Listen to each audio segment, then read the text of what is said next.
Halo Malaysia, terima kasih kerana sudah menonton video ini. Sebelum kita bermula, sila pertimbangkan untuk tekan butang subscribe, like dan share.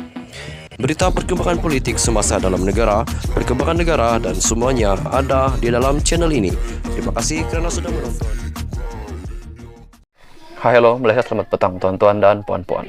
Perkongsian berita hari ini dipetik daripada beritaharian.com.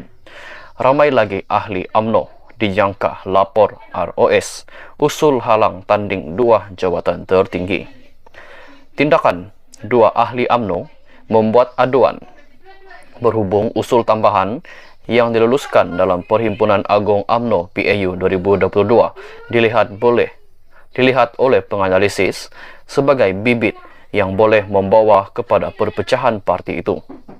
Perkara itu dinyatakan penganalisis politik yang percaya usaha menghalang perpecahan parti dengan menghalang pertandingan ketika pemilihan parti seperti diputuskan PAU 2022 berpotensi mencetuskan kesan sebaliknya. Penganalisis politik dari Universiti Kebangsaan Malaysia, UKM, Dr. Jamai Hamil berkata hasrat supaya tidak berlaku perpecahan dengan tiadanya pertandingan dua jawatan tertinggi UMNO kini mencetuskan impak yang berbeza. Katanya, beliau menjangkakan ada lebih ramai lagi yang akan mengambil tindakan yang sama dengan dua ahli yang sudah membuat aduan kepada ROS. Ini adalah perkara biasa dalam situasi parti yang lemah sekarang. Bukan lagi menjadi parti dominan yang ada kuasa besar dalam parti dan kerajaan, maka akan ada kelompok yang tidak puas hati seterusnya akan berpakat membuat laporan ke atas kepemimpinan sedia ada. Ini bukan saja akan berlaku dalam UMNO, tetapi pernah terjadi kepada PKR, maupun DAP dan PAS. Malah perpecahan dan keretakan ini akan jelas dan mudah berlaku ke atas sebuah parti yang dilihat dalam keadaan lemah dan tidak punya kuasa, katanya kepada Berita Harian. Beliau berkata demikian mengulas mengenai kemelut pasca PAU 2022 yang menyaksikan tindakan terkini dua ahli UMNO membuat aduan kepada ROS kerana tidak berpuas hati dengan keputusan perhimpunan itu supaya dua jawatan tertinggi parti tidak dipertandingkan. Semalam, ahli UMNO dalam bahagian Kuala Nerus Terengganu, Muhammad Aizat Fikri Muhammad Nasir dan ahli UMNO dari Negeri Sembilan, Muhammad Fikri Firdaus Muhammad Rom, menghantar notis bantahan kepada ROS. Notis bantahan itu dibuat kedua-dua mereka selepas beranggapan usul tambahan berkaitan dua jawatan tertinggi UMNO tidak dipertandingkan, tidak sah dan bertentangan dengan perlembagaan UMNO. Jamai, yang juga pensyarah kanan program Sains Politik UKM, menjangkakan unsur perpecahan akan jelas apabila berlaku pemecatan jawatan. Apabila mereka itu sama ada ahli bahagian dan cawangan, serta pemimpin berpengaruh dipecat, maka ini semakin mempersulitkan parti untuk disatukan semula kerana perpecahan ini banyak membawa kerosakan kepada parti. Untuk memperbaiki perpecahan akan memakan masa dan banyak korban. Lebih-lebih lagi, ia akan memberi kesan kepada kredibiliti pemimpin yang mempunyai masa depan, katanya. Justru, katanya, bagi mengelakkan kerosakan yang lebih besar, maka semua pihak dalam UMNO menerima keputusan yang baru dibuat itu memandangkan pentas PAU itu sendiri lebih besar berbanding Majlis Kerja Tertinggi MKT. Hai, halo Malaysia, selamat petang tuan-tuan dan puan-puan. Sambungan berita hari ini dipetik daripada Astro Awani. PAU 2022. Dua ahli UMNO hantar aduan kepada ROS.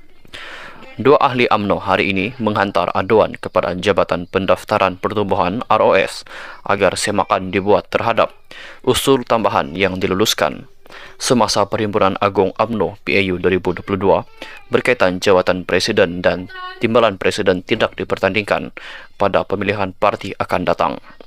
Aduan itu dikemukakan oleh ahli UMNO bahagian Kuala Nerus, Muhammad Aizat Fikri Muhammad Nasir, dan ahli UMNO Seremban, Muhammad Fikri Firdaus Muhammad Rom, yang berharap ROS dapat menentukan sekiranya terdapat pertikaian terhadap usul tambahan yang dibawa pada PAU 2022 Sabtu lalu.